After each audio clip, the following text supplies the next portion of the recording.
जातिगत आरक्षण से मुक्त किया जाए। जीतन मांझी बिहार का मुख्यमंत्री था, मंदिर में गया, मंदिर धोया गया। अगर कोई जाति है तो दो जाति है, एक अमीर है एक गरीब है। अगर आरक्षण हो तो उसका आधार आर्थिक हो। रामनाथ कोविंद जी की पत्नी को उड़ीसा के मंदिर में घुसने नहीं दिया गया। ये सामाजिक विद्वेष अभी तक है। नीतीश कुमार जी रिजाइन जो कर दिए थे 2014 में, और उसके तुरंत ही 2-3 दिन के अंदर ही उनको ऐसा लगा कि हमने गलती किया है, इसलिए तुरंत बनना चाहते थे चीफ मिनिस्टर। लेकिन सुप्रीम कोर्ट का ऐसा आदेश है कि कोई भी चीफ मिनिस्टर जब रिजाइन करता है तो तुरंत ही वो रिज्यूम नहीं कर सकता है। उसके लिए है कि बीच में कोई आदमी को लाना होगा, और वो आदमी जब रिजाइन कर देगा तब फिर दूसरा बार वो हो सकते हैं। तो Nitish Kumar fill off the blank करने के लिए हमको उन्होंने बनाया था।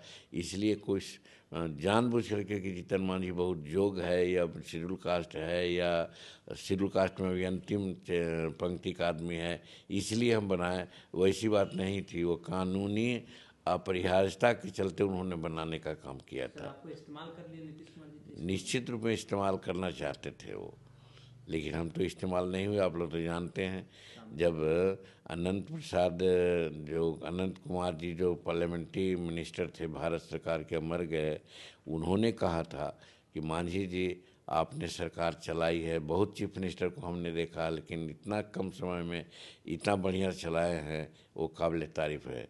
प्रधानमंत्री ने भी हमसे कहा कि मांझी जी आपकी बहुत सारी फाइलें देखी गई थी, कुछ नहीं पाया गया, इसलिए हम भी कहते हैं कि सरकार आपने चलाया।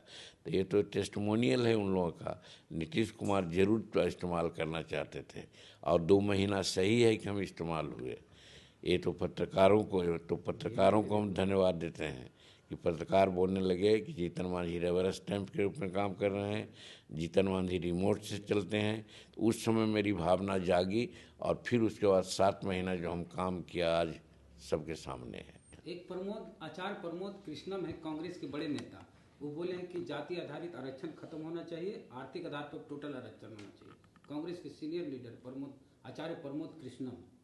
भारत को जातिगत आरक्षण से मुक्त किया जाए, और दुनिया के अंदर अगर कोई जाति है तो दो जाति है, एक अमीर है एक गरीब है। अगर आरक्षण हो तो उसका आधार आर्थिक हो।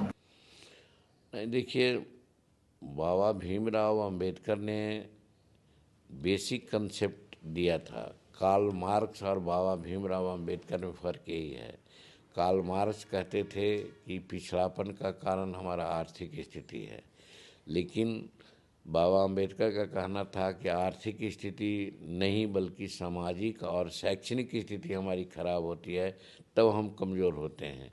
तो इसीलिए राजनीति, सामाजिक और शैक्षणिक तरह से हम लोगों को आगे बढ़ने की आवश्यकता है, न कि हमको आर्थिक के चलते हो। तो इसलिए अगर वो आर्थिक की बात करते हैं तो गलत है। इसलिए कि जीतन मांझी बिहार का मुख्यमंत्री था, मंदिर में गया, मंदिर धोया गया। और रामनाथ कोविंद जी की पत्नी को उड़ीसा के मंदिर में घुसने नहीं दिया गया। ये सामाजिक विद्वेष अभी तक है। द्रौपदी मुर्मू जी के साथ भी है। द्रौपदी मुर्मू, हाँ, में नहीं जाने, बैरियर लगा दिया सर। हाँ, सोच लीजिए। ये 2017 में सर नीतीश कुमार एक निर्णय लिए थे कि सरकारी ऑफिस में आउटसोर्सिंग से, प्राइवेट क्षेत्र से अगर एम्प्लॉय लाए जाते हैं तो वहाँ आरक्षण लागू किया जाएगा। इसके लिए कैबिनेट से प्रस्ताव भी पास किया गया सर नवंबर 2017 में। देखिए, आज तक लागू ये तो निर्णय ही गलत थी। क्लास 4 क्यों नहीं सरकार बहाल कर सकती है? क्लास 3, क्लास 1 की बहालियां होती है विभिन्न स्रोतों से, कमीशन से। आखिर कौन ऐसी बात है कि जो क्लास 4 की बहाली किसी एजेंसी के माध्यम से दिया गया? यही सरकार की गलत नीति है। दूसरी बात, जब 1 नवंबर की बात करते हैं कि 2017 में निर्णय लिया गया कैबिनेट में कि आउटसोर्सिंग में भी कम से कम हम देंगे आरक्षण, तो नहीं दिया जा रहा है। ये सरकार अपने नियम को द्वारा बनाए हुए नियमों की धज्जी उड़ा रही है।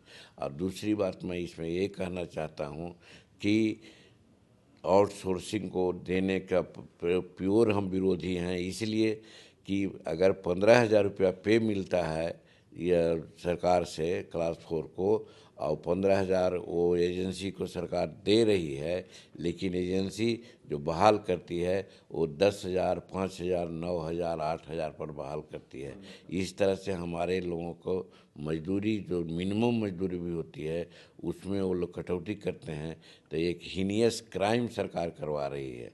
इसलिए मैं कहना चाहता हूँ कि वो अपने नीति पर पुनर्विचार करे और क्लास 4 की बहाली जैसे अन्य लोगों की बहाली सरकार करती है, उसी प्रकार से सरकार खुद करे, एजेंसी के माध्यम से हमको न भेजे। नीतीश कुमार बनारस की रैली को रद्द कर दिए, कह रहे कि वहाँ उनके पार्टी के नेता बोल रहे हैं कि परमिशन ही नहीं दी योगी सरकार।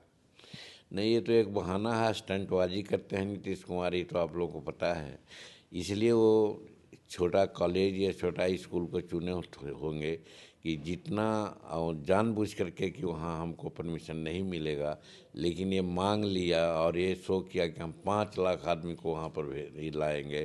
तो कोई कॉलेज का प्रीमिसेस चाहे कहीं स्कूल का ऐसा नहीं हो सकता कि जहाँ 5 लाख या 4 लाख, इवन 3 लाख भी नहीं हो सकता है। तो ये तो झूठी बात प्रचार करने के लिए वैसा किया था, और वहाँ के लोग, प्रशासन इसी कारण से उनको परमिशन नहीं दिया कि हमारे स्कूल में या कॉलेज में इस प्रकार का नहीं कार्यक्रम करें और दूसरे जगह करें।